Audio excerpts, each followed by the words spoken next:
Welcome to Novara Live. My name's Stephen Methven, and tonight I'm joined by Barry Malone. Barry, I want to know how you are, but I also think I missed your most recent Proximities newsletter. So what were you writing about there? Oh, on Saturday, I did the UAE's involvement in the war in Sudan, based off the horrible sort of ethnically motivated slaughter that we're seeing in El Fasher now. I think that the involvement of UAE has been kind of underreported and it hasn't been dug into in depth. So that's what I did on Saturday. Give it a read, Stephen. I will, I promise. I always do, actually. Also, the UAE very much involved in the ceasefire business in Gaza. So an interesting connection there that we might explore on the show soon. Right, well, coming up tonight, a suspect has been charged following Sunday's horrific knife attack on a train. Wealthy Britons fleeing the UK to avoid tax may face a new settling up fee. We'll look at the campaign against Zohran Mamdani in New York. And finally, the former head of Mossad admits to having booby-trapped devices, quote, everywhere. Stay tuned for all of that. And as ever, if you'd like to support our work, you can sign up at novaramedia.com/support.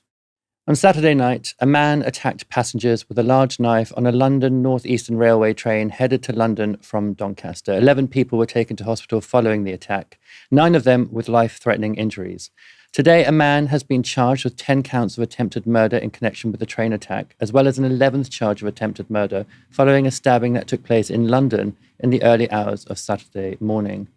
32-year-old Anthony Williams of Peterborough was taken by police to the town's magistrates' court this morning to hear those charges. He was also charged with 1 count of grievous bodily harm and 2 counts of possessing a bladed weapon. Since then, police have said they are also investigating Williams in connection with 3 other incidents that took place this weekend. This video, obtained by The Sun, shows the moment a man, alleged to be Anthony Williams, appeared to burst into a Peterborough barber shop wielding a large knife on Friday. Come, live.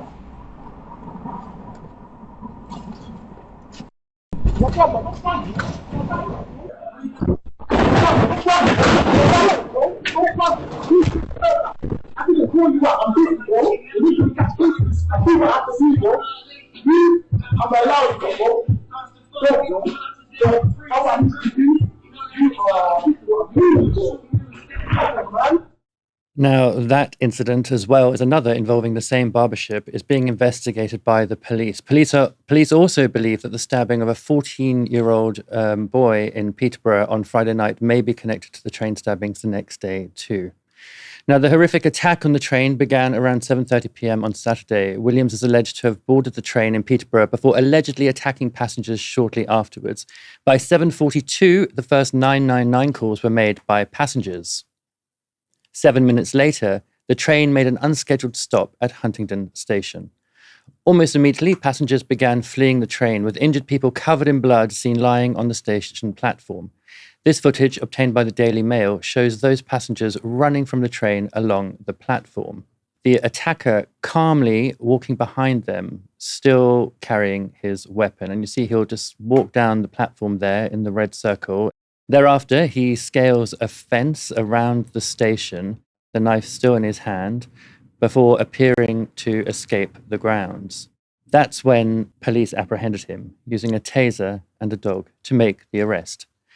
Understandably, the incident was initially declared a terrorist attack, with a second man also being arrested. Police allegedly used the code word Plato, intended for use during what they call marauding terror attacks, though that was later rescinded.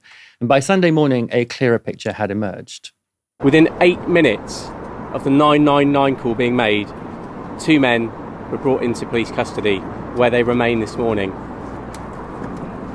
I can tell you that these are the first male, a 32-year-old male, a black British national, and a 35-year-old man, a British national of Caribbean descent. They were both arrested on suspicion of attempted murder. Both were born in the United Kingdom. As stated, they remain this morning in separate police stations for questioning. British Transport Police declared a major incident yesterday, and counter-terrorism policing were initially supporting our investigation. However, at this stage, There is nothing to suggest that this is a terrorist incident. Now, just a few hours later, the 35-year-old man was also released, with police saying this. It was reported in good faith to officers responding to the incident that he was involved in the attack, and following inquiries, we can confirm that he was not involved. Today, Home Secretary Shabana Mahmood also confirmed to the House of Commons that the suspect, Anthony Williams, was not known to the security services, counter-terror policing, or Prevent. And she also described the attack as, quote, the very worst of humanity. And now, the details of the attack really are truly pretty terrifying. Ollie Foster was one of those aboard the train, and he described what he saw to the BBC. I got my stuff and I was running, and everyone was really pushing behind us, really panicking. And at this point, I was kind of asking questions like, what's going on? What's happening? Like, who is it? And they were like, a guy's just stabbing everyone back there. And then I put my hand on this chair, like just trying to push myself forward. And then I look at my hand and it's covered in blood. And then I look at the chair and there's blood all over the chair. And then I look ahead and there's blood all on the chairs. And I'm thinking, okay, this is pretty serious. So some of the guys that had ran through to kind of alert us to run, they were the ones who had also been stabbed. So we're running over and getting to the edge of the carriage, still trying to work out who is it, what's their intentions, what's their motives. And to be honest, at this point, I don't really know their motives or their intentions. I just knew they were stabbing everyone. And someone kind of said they thought they had a gun. Passenger Amira Ostalski was in the same carriage as the attacker and witnessed him stab a man just meters away from her. She told her story to the BBC. We started running to the back of the train. He actually ran to the opposite direction, which was quite lucky for us. But there was kids involved. The kids hid in the toilets. And I was shocked. So I was in part of them, where the kitchen part is, where you can heat up your food and stuff. And I got a metal tray because I was so scared and petrified myself. And I wanted to protect myself. And then leaving the train, the conductor managed to open it. The other conductor got stabbed because he was trying to prevent more people getting stabbed. That's likely a reference to an LNER employee who is now the only person still in critical condition in hospital following the stabbing. A British Transport Police spokesperson said this about him. This was a horrific attack that has had a wide impact. My thoughts and those of everyone in British Transport Police are with those injured and their families, especially the brave member of rail staff whose family are being supported by specialist officers. Having viewed the CCTV from the train, the actions of the member of rail staff were nothing short of heroic and undoubtedly saved people's lives. Now, there were many other heroes aboard the train who responded with extraordinary presence of mind. Ollie Foster told the BBC about one of them. There was a girl, bless her, who was really, really in a bit of state because the guy had actually tried to stab her, and one of the older guys was an absolute hero, blocked it with his head, and he's got this gash. He had this gash on his head. He's got I think a gash on his neck, and he's we're giving him a jackets to keep the pressure on the blood. Also acting swiftly to save lives was the train's driver. Navy veteran Andrew Johnson rapidly diverted the train to Huntingdon after being alerted to the attacks, allowing police and emergency crews easier access to the scene. Asked by ITV News about the role he played in saving many lives, Johnson replied, quote, I was just doing my job. But perhaps the most chilling report on the attacker came from passenger Dana Arnold, who told The Telegraph she saw the attacker approaching her with the knife, adding this. I said, please, please don't. Then something changed in his eyes, and he said, the devil's not going to win. Barry, this is a live case. Someone has been charged. It'll go before criminal court in due course. So we shouldn't speculate too much about motives or anything like that. I mean, it does look like the police may have missed some opportunities to apprehend this man, if indeed this is the person who committed the crime, and if indeed the people involved in the person involved in the barbershop are the same. Maybe tell me what you think about that, but also just tell me what were your thoughts and reactions as this event unfolded on Saturday night? It's awful. It's absolutely terrifying. And to see your piece there, it's just really chilling to listen to all those witnesses and to, when you recount the detail of what happened. I think it's great that people stood up and helped each other. We often say in this country that increasingly people just stand by and don't help each other. And so incredible. There were some real heroic stories there, and all thoughts with that employee who's still in hospital. I think it's one of those attacks that just cuts really deep for the public because everybody can put themselves in that situation. So many people take the train every day. People commute. People are on the tube. People are traveling up and down the country. And so they can so easily imagine themselves sitting there in that carriage and imagine the sort of the terror of that happening. Actually, a friend of mine was telling me that he was on the train today and he could detect a sort of a palpable sense of nerves or something on the train. And I think that, look, we know that the odds of something like this happening are extremely, extremely low. And I think that, we know that in the last couple of decades that, crime rates have come down in this country, though obviously a mass stabbing like this is a sort of a different kettle of fish. So I understand why a sort of a national conversation has broken out about it, because I think that the public want to know that it's being taken seriously by the government. And I think that's a valid conversation to have. But obviously, things will have to be looked into if it's true what you say, that, the police may have had contact with this man before. I just hope that there's no sort of panic and a reactionary response to this that may not be necessary. Yeah, I hope the same. But what you say about crime falling is true, although as we're going to talk about now, the one place where it isn't necessarily true is on trains, actually. So the political reaction to the train attack has been fairly predictable. Transport Secretary Heidi Alexander on BBC Breakfast was asked about the suggestion that maybe airport-style scanners should be introduced at train stations. This appalling attack cannot be allowed to change the way that the British public live their lives on a daily basis. So we need to think about the convenience to passengers in stations. We obviously have to put appropriate security in place, and that's why we will be improving the CCTV in stations so that the BTP, the British Transport Police, can remotely access the camera footage that is being recorded in stations. And I think those steps are the sort of proportionate steps that the British public will want the government to take. But at the moment, that type of airport scanning technology, I don't think is the right solution for stations in the UK.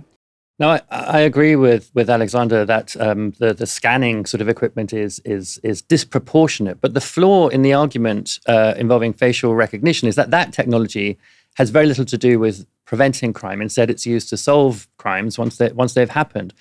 But maybe a more proportionate response would be old-fashioned preventative measures like more trained staff. This was Alexander again. We've seen, haven't we, in the last couple of days, how important guards on a train are. We're seeing fewer and fewer guards on trains. Do we actually need more of them? So the role of the onboard train crew in this incident has been incredible. And if it wasn't for them and their bravery, then this situation would have been a lot worse. Technology is evolving. We do need to have appropriate staffing in place so that passengers feel safe, so that passengers can access information that they need when they're travelling, so that assistance can, for example, be given to disabled passengers. The railway needs to be there for everyone. I think the value of our railway staff has been shown in the last couple of days. Sometimes people that work on the railways can sometimes be seen as a bit of a job's worth. I know some people have said that to me in the past, but actually those people this weekend have been heroes, and I think we should thank them for it. Not calling train staff jobs worth and then thanking them for being heroes. It's all very, very good thanking them for being heroes on that during that rampage, but to then not make any commitment to reversing cuts or improving funding for staffing that goes hand in hand with rises in crime when you cut them and drops in crime when you increase them. So, for example, recorded assaults on the railways have risen in recent years. Last week, new figures showed that the figure rose another 7% last year. That takes it to an annual high of over 10,000 cases. Meanwhile, a 2024 report by the Rail Safety and Standards Board said nearly 3,000 rail workers had been either injured or traumatized by assault or abuse in the previous year. Similarly, a TSSA online survey of hundreds of its members found that 40% of them reported incidents involving weapons. That's 40% of the members of that union working in the railways reported incidents involving weapons. A huge number. That's the context in which Heidi Alexander's government is currently proposing to cut around 300 British Transport Police jobs. Last month, the Rail and Maritime Union warned that if those cuts are carried out, railway staff as well as passengers will be exposed to even greater levels of violence on our railways. Barry, all sorts of arguments to be made about preserving people's jobs, not making large job cuts or reducing employment in national infrastructure, but simply on the argument of safety. Is it proportionate, do you think, to be cutting the British Transport Police at this time? Certainly doesn't seem so. I mean, like I said, that crime rates have gone down, but as that data that you've just quoted proves, it's going up in the railways, which means there's a problem on the railways if they're out of step with other forms of crime in the country. And that was an absolute non-answer from Heidi Alexander, wasn't it? She said a lot without saying anything about staffing. And I think that we know that staffing can make a huge difference to safety on the trains, and it goes beyond expecting that staff are going to be heroes. I think they also act as a kind of a deterrent and an early warning system. And, that's all incredibly valuable. So to not react to that data by even exploring a solution that seems to be quite sensible, I don't think is good enough. She's right that airport-style scanners would be an absurd way to respond to it. And I agree with you about facial recognition. I mean, unless we want to go down the Minority Report style policing. So yeah, it seems like she's talking about solutions to placate a nervous public, but not willing to commit to solutions that are actually sensible. And also, what about mental health supports? When we're talking about mass attacks like this, it's so difficult to access mental health support in this country. And that includes people who are suffering from very extreme mental health or issues, mental illness. And so I think it's things like that the government need to focus on. But all they're going to talk about is CCTV and facial recognition. And I don't think that should placate the public. I don't think it should, and I don't think it will. And I think it certainly won't placate the far right, who are making a feast out of this story. And that's what I'm going to talk about next.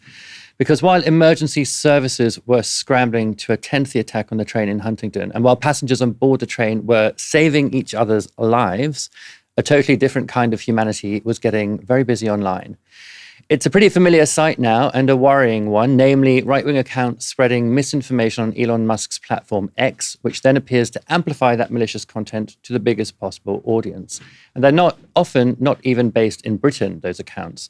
While the attack was still being investigated on Saturday night, Home Secretary Shabana Mahmood asked people not to speculate about the case online. That led to this response from American far-right pundit Joey Manorino. In the UK tonight, 10 people were stabbed on a train.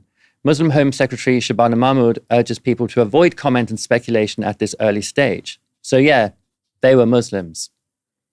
Now that post has been viewed nearly 800,000 times, and there's nothing that indicates that Anthony Williams, the suspect here, is a Muslim or of any other religion. The next morning, an account called Britain is Broken posted this. Why are the police withholding information about the Huntingdon terror attack? Over 12 hours later, and we still have no names, races, religion, or gender of the attackers. Multiple witnesses say at least one attacker was wearing all black, screaming Allahu Akbar. That also has not been substantiated by any witness testimony. Nonetheless, it was seen tens of thousands of times. And after police announced that the attack was not terror-related, Telegraph columnist Alison Pearson seemed, to me anyway, in my opinion, a little disappointed, posting this. Nothing to suggest terrorism. Do two British men usually board a train and try to stab as many passengers as possible? So no one radicalized them? Which online terror groups do they follow? I trust MI5 is all over this. It's terrifying. 300,000 people saw that tweet. Of course, it was only a few hours later that one of those men was released as having had nothing to do with the crime at all. But even when the ethnicities of the two suspects at the time were released on Sunday, which is what these people had all been clamoring for, that wasn't enough for some. Former Reform UK co-leader Ben Habib posted this. So I've just heard Inspector Lovelace describe the identity of the two individuals who apparently committed the stabbings on the train from Huntingdon to King's Cross last night. He described both of them as black, both of them as British nationals, both born in the United Kingdom, one of whom was of Caribbean descent, and he ruled out terrorism. And I think the impression he was trying to give in that description was that those of us who are concerned about the assault on our country by illegal migrants and other criminals who shouldn't be here needn't be concerned, that this is an entirely domestic British issue. But remember that after the killings in Southport, the brutal killings of those 3 young girls, Starmer described the perpetrator as a Welshman. Starmer indulged, in my view, undoubtedly indulged, in deflection. He wanted to give exactly the same impression that Lovelace has tried to give us this morning about the identity of these 2 men. Now, it's quite possible that they are, in every sense, British, but he didn't give us their names, and I will remain extremely suspicious until we get chapter and verse on who these 2 people are.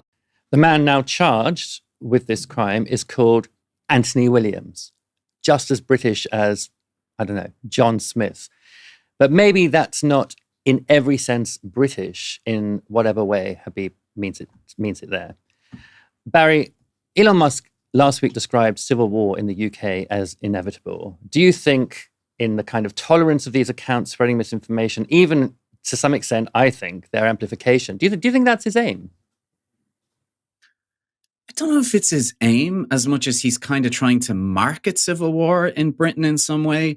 You know, the guy thrives on engagement, and, you know, his whole platform is to some extent powered by misinformation at the moment and by far right fulminating and pure bald racism that the platform allows. So I think he thrives on engagement. And sometimes I wonder if he looks at the whole world through a kind of an engagement lens. And the other thing is he's kind of attached himself to the hard right irrevocably, right? Whether that's in the US or in other parts of the world via his platform. And so sometimes I wonder if he is making these arguments in order to help the political side that he is aligned with. So I just think it's true to form with him, and I think he'll keep pressing this message. I think he'll keep talking about civil war in the UK. And by the way, the interview he gave, unsurprisingly, showed absolutely no real knowledge of the UK or British politics at all. But I do want to mention the Alison Pearson thing as well, and similar tweets. I agree with you that there was a sort of a sound of disappointment off that tweet. And I think this is really common when an attack happens like this, where, you know, you see particularly far right accounts who appear almost devastated when the attacker is not who they're hoping it to be. We see this in Ireland quite a lot as well. And they always hide that disappointment quite poorly. And I actually think there's a sort of a sliding scale where they almost become more bigoted as more information comes to light. So it's like, you know, was the attacker a migrant? No, damn. Was the attacker Muslim? No, damn. Okay, what have we got? He was black? All right, let's try and do something with that. And I think that that's when the mask sort of really drops, when they try and make hay even from the fact that it was a black British man. And so I think, you know, true to form, you know, fresh off pushing a lot of racist narratives on Question Time, we saw Matt Goodwin come out on Twitter and send what I thought was a really egregious tweet in which somebody pointed out to him that they were British-born men. This was when, you know, people still thought that there were 2 attackers. And Goodwin said, so are the 7/7 attackers. They were also born in Britain. And a piece of paper does not make you British. So I think this is when the mask falls, and, you know, they move away from their usual talking points of unvetted males, etc. And what they reveal in a moment like this is that what they're actually against is a multicultural Britain. I think that's right. I mean, you know, on the Musk thing, though, I'm not sure I agree. I sort of think he strikes me as like, I want to say anarchic, but I don't think he's an anarchist in, like, you know, the positive sense of the political movement, but like a kind of nihilist.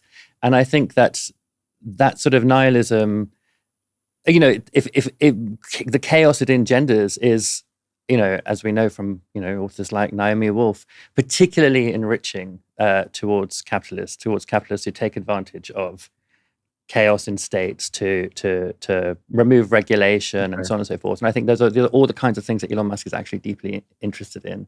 That's just speculation on my part, based on various things I know about him. Everyone knows Rachel Reeves, almost without a doubt, is going to increase taxes at this month's budget. The only unknown is how she'll do it. And the speculation is going into overdrive.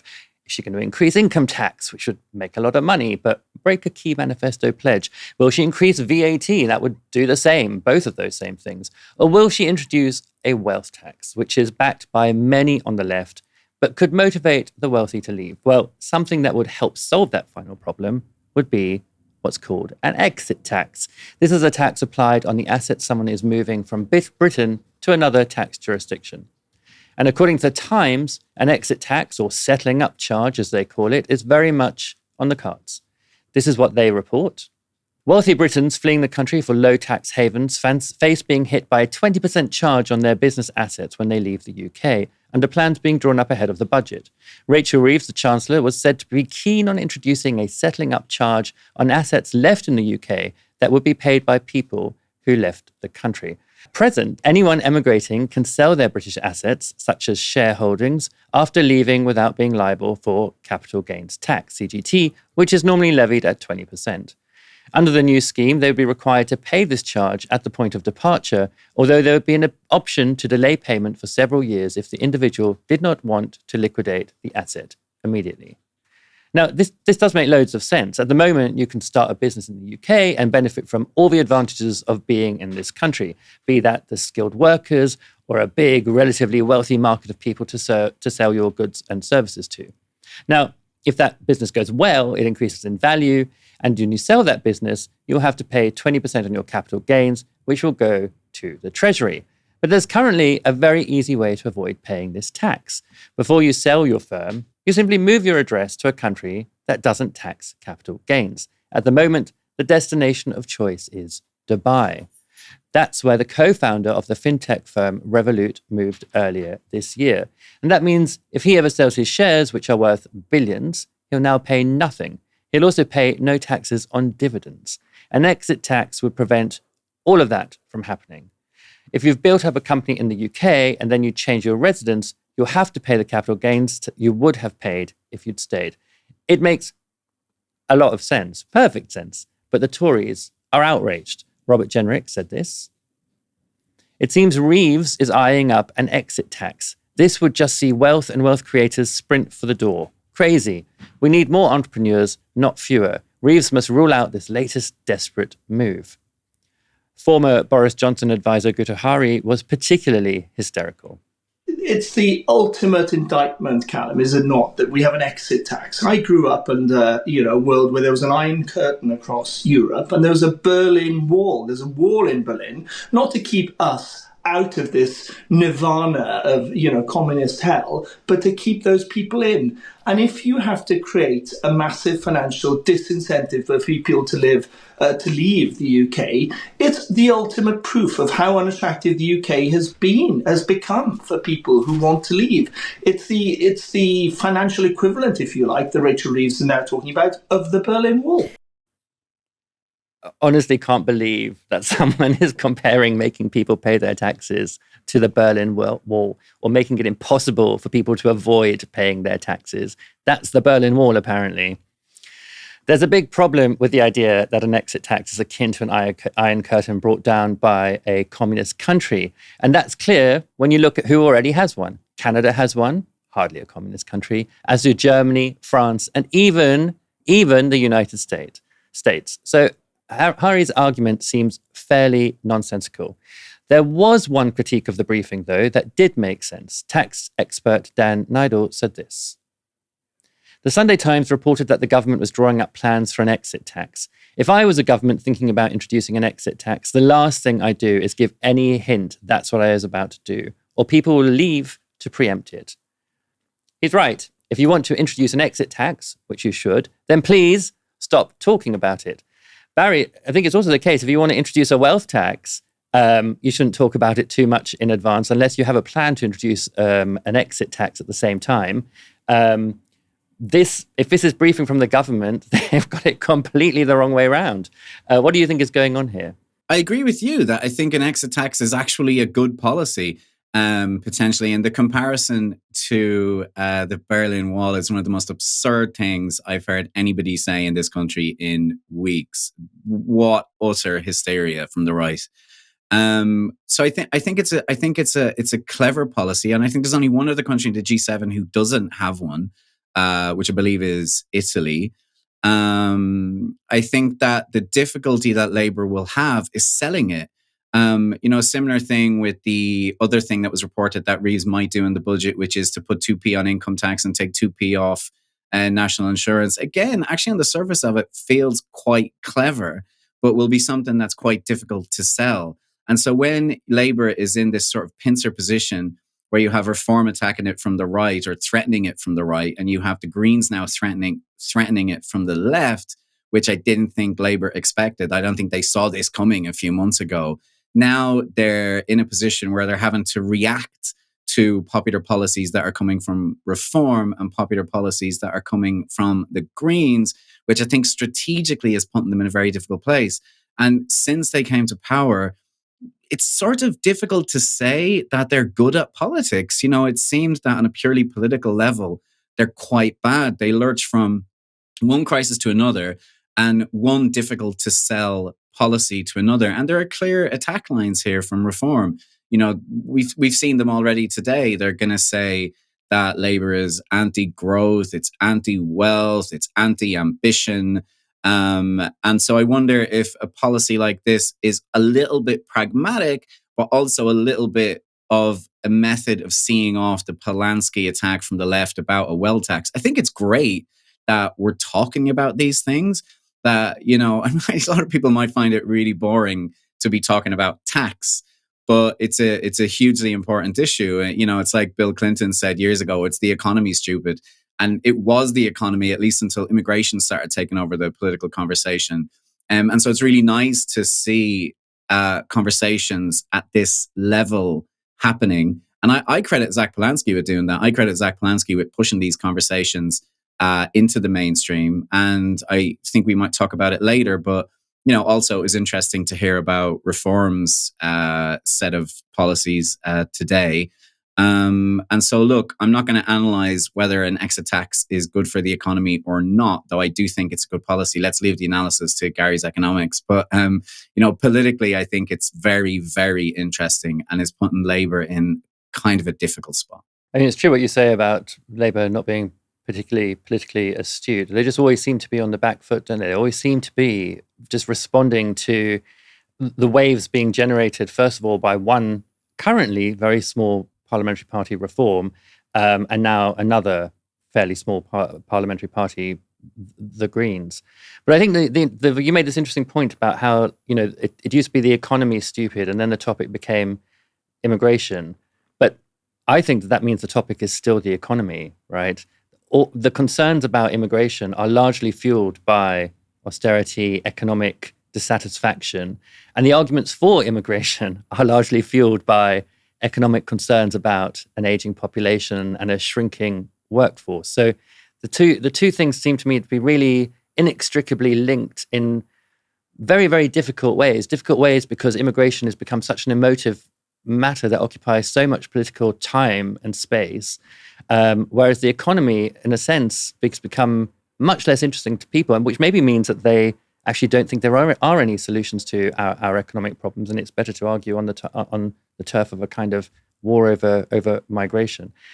I don't know. I think partly somebody actually challenged me last week and said, look, you keep talking about reform and immigration, but immigration is actually a kind of a Trojan horse for reform. What their backers really want them to do is come in and introduce a radical program of sort of free market economics, and immigration is just a way of getting into power.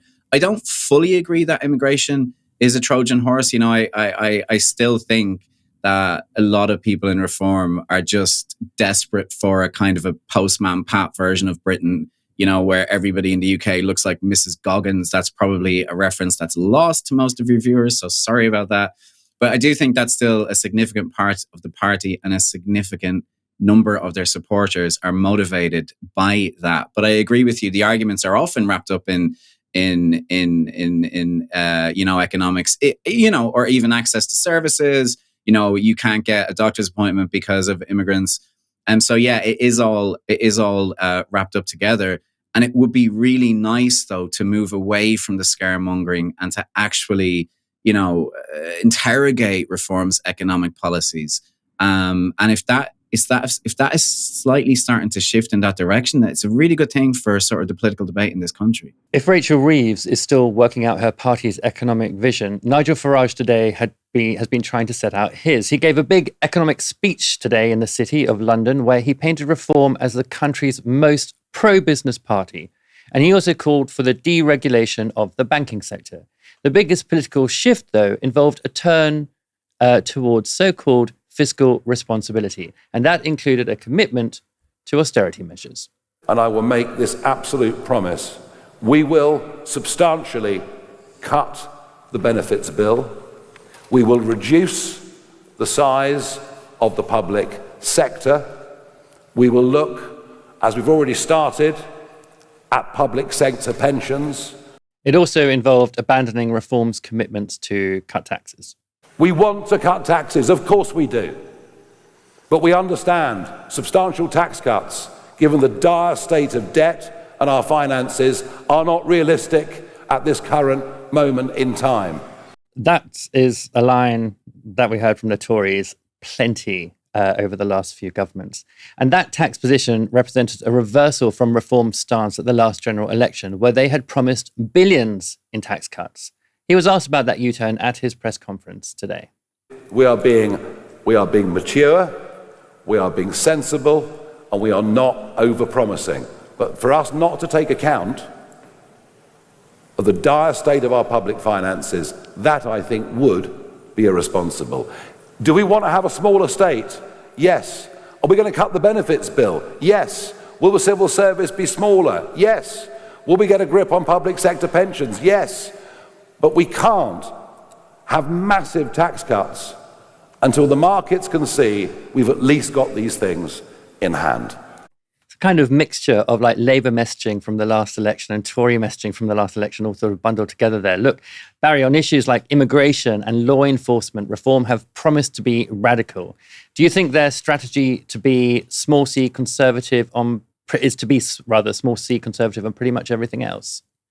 Can I just make a side point before I answer that question, which is that BBC took that press conference live today. And, you alluded to it earlier. They have a very small number of MPs in Parliament. Look, I know that they're leading the polls and that makes them newsworthy. But BBC keep taking their press conferences completely live and their events completely live.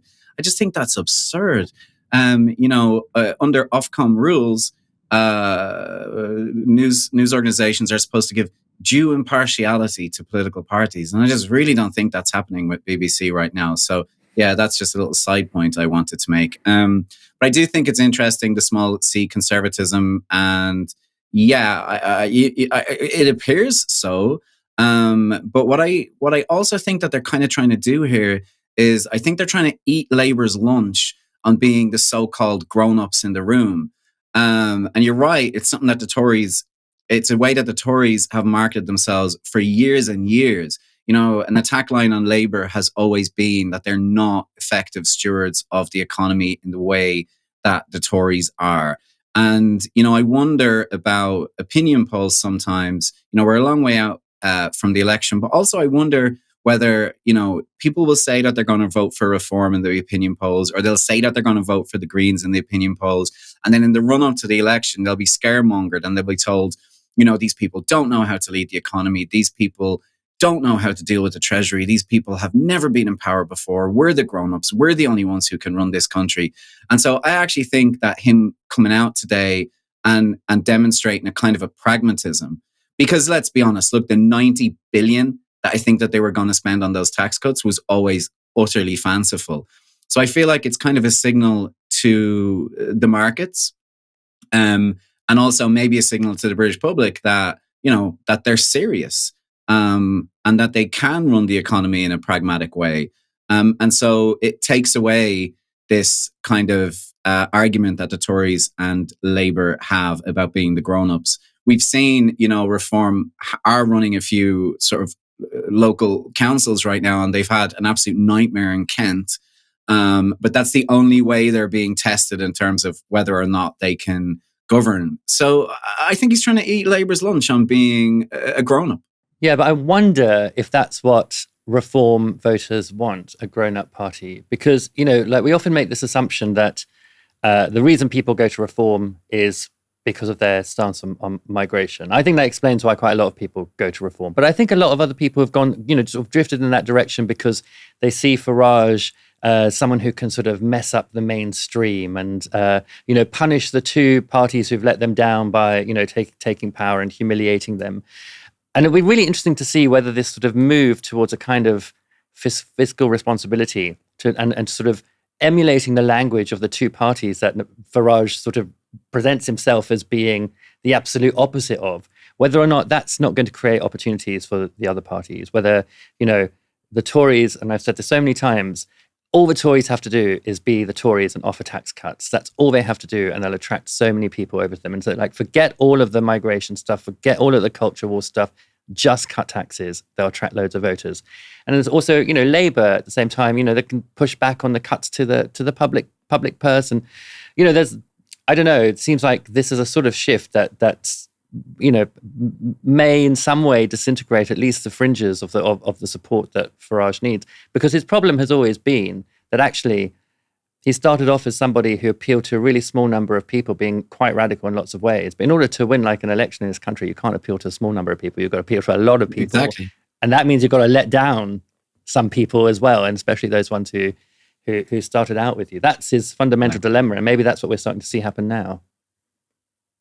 Yeah, no, I completely agree. But also to be elected, he has to move beyond that base, right? And, he could be thinking about whether traditional Tory voters are actually going to vote Reform when push comes to shove. Because like you say, the Tories, I think the Tories are looking absolutely destroyed right now, but they've always been an electoral machine of, an election winning machine. And you're right, tax reductions are a way to do that. I think that Farage's and Reform's policy of increasing the tax threshold to 20,000 was a headline grabber and, very much the kind of a policy that you might hear from the Tories. I think he's trying to broaden his base. I think he's trying to reach out to a bigger number of people. Maybe he thinks that kind of Trump protest vote is not going to get him into number 10 on its own. Yeah, I guess he also doesn't want shaky markets in the years leading up to his possible election. Yeah. Are we ready to beat Andrew Cuomo? Are we ready to win a city we can afford? Are we ready to make history?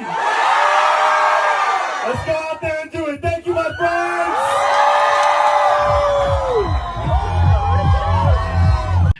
That was Democratic Party candidate for New York Mayor Zohran Mamdani appearing at a Brooklyn club on Sunday night to rally the vote. And not just one club, by the way, but 6, all in a single night.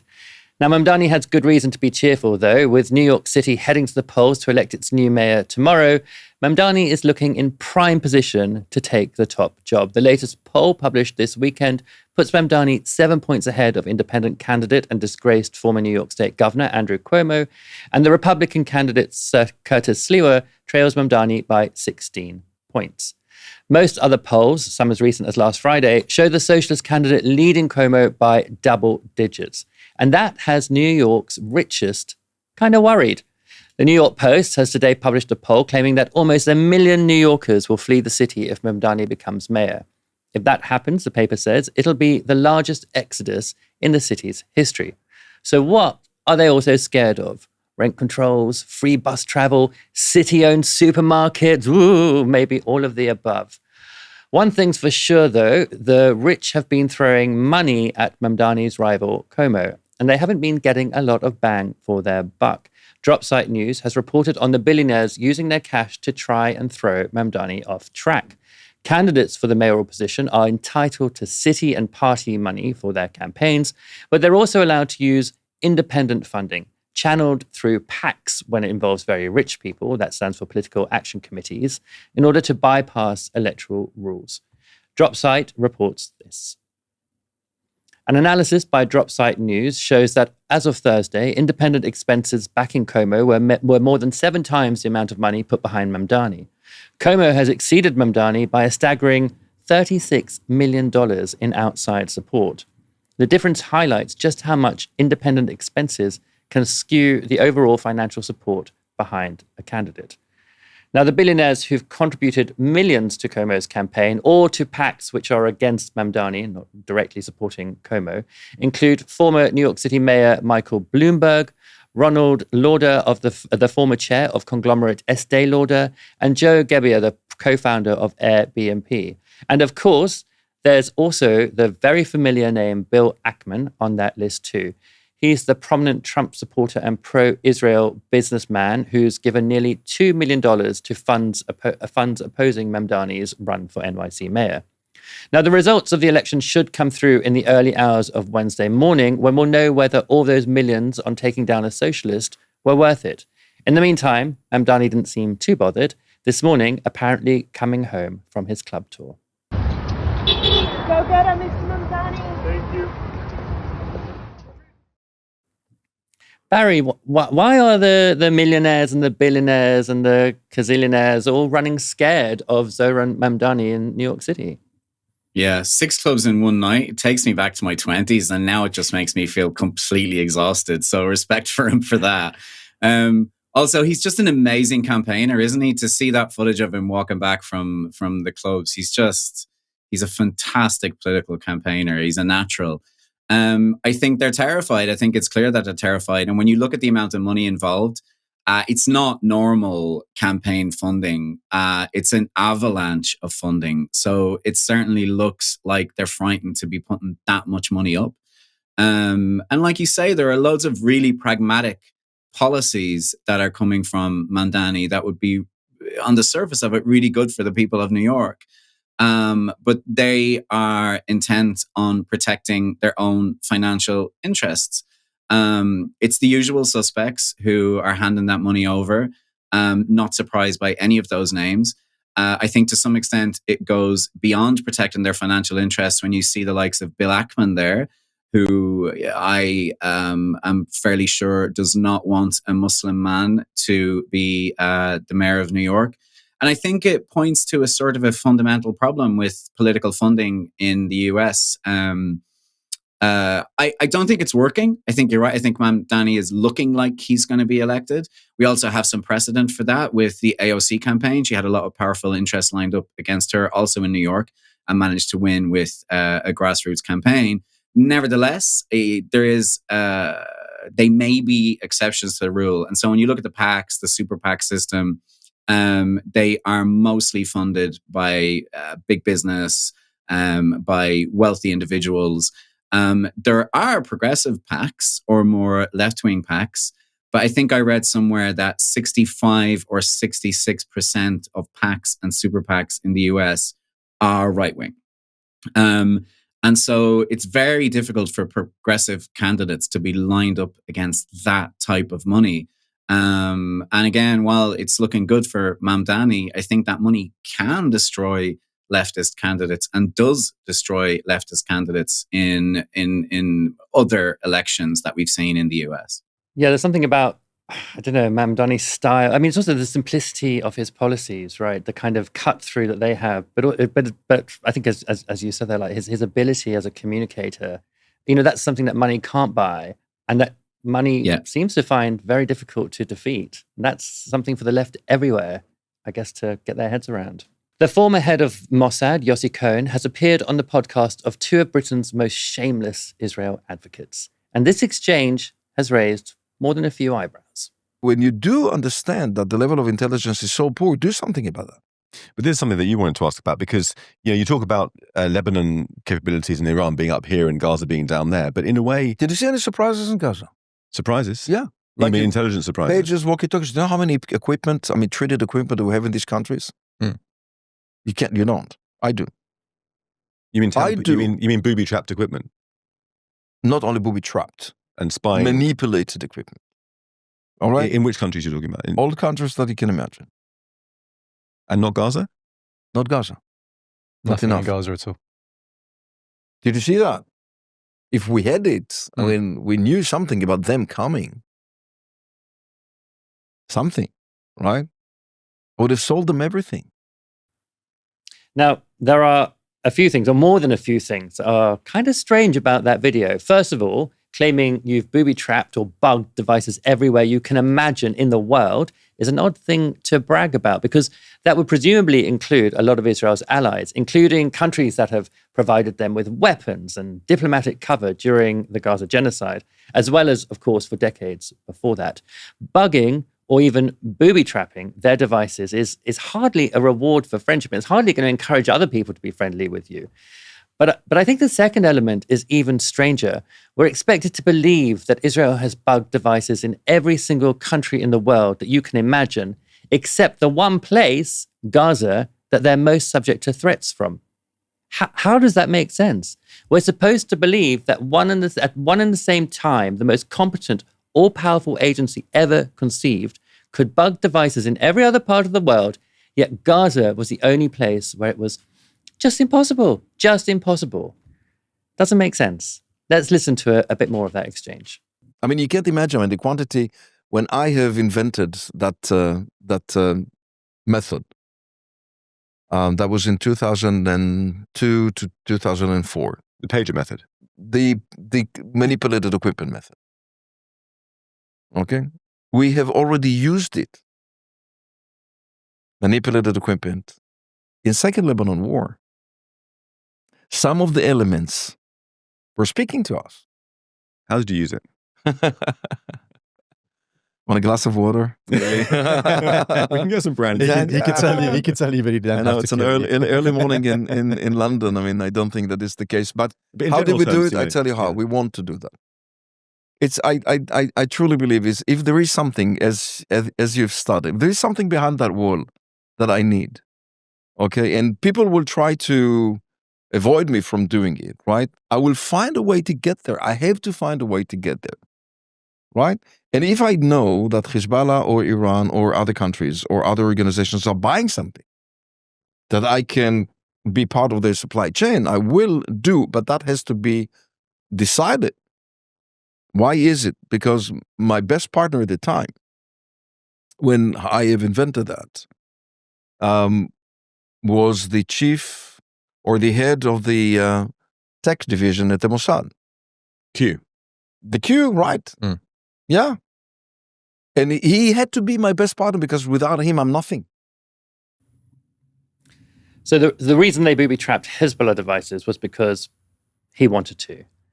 But Hamas never bought anything they could bug. I mean, they also bugged Revolutionary Guards devices. We've heard the leaked audio of Mossad agents threatening Revolutionary Guards with all kinds of consequences if they didn't follow Mossad's instructions and reveal information and so on and so forth during the strikes on Iran. So they could do the Revolutionary Guards, they could do Hezbollah, but they didn't do Hamas because Hamas just never bought anything they could bug. I don't understand this, Barry. Can you make it make sense for us? No, I'm not even gonna touch that. It's so bizarre, that the one place where they see a security threat on their border they can't listen to, but they can listen to every other country in the world. Look, I'm not even going to try and get into that because it's bizarre. And I do think that Cohen, he's been behaving really strangely over the last few weeks. We saw him on the Barry Weiss podcast as well. And I thought he was quite odd on that. I thought he was quite odd with Jake Wallace-Simons on this podcast also. It's like he's saying things that on the surface of it, he shouldn't really be saying. And, he appears to be on some kind of victory lap. Also, I think, we should point out that this man has been mooted as a potential successor to Netanyahu. So that makes me sort of even more confused about what he's doing, unless he's trying to campaign in some way.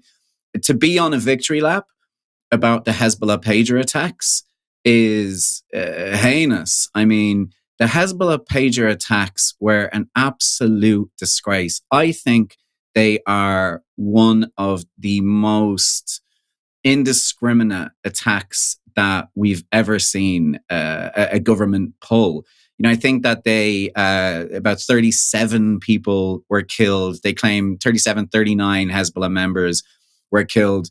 And those pagers were not just carried by Hezbollah fighters. They were carried by people who worked in, Hezbollah's sort of social services system, who worked in health clinics that Hezbollah provides in local areas.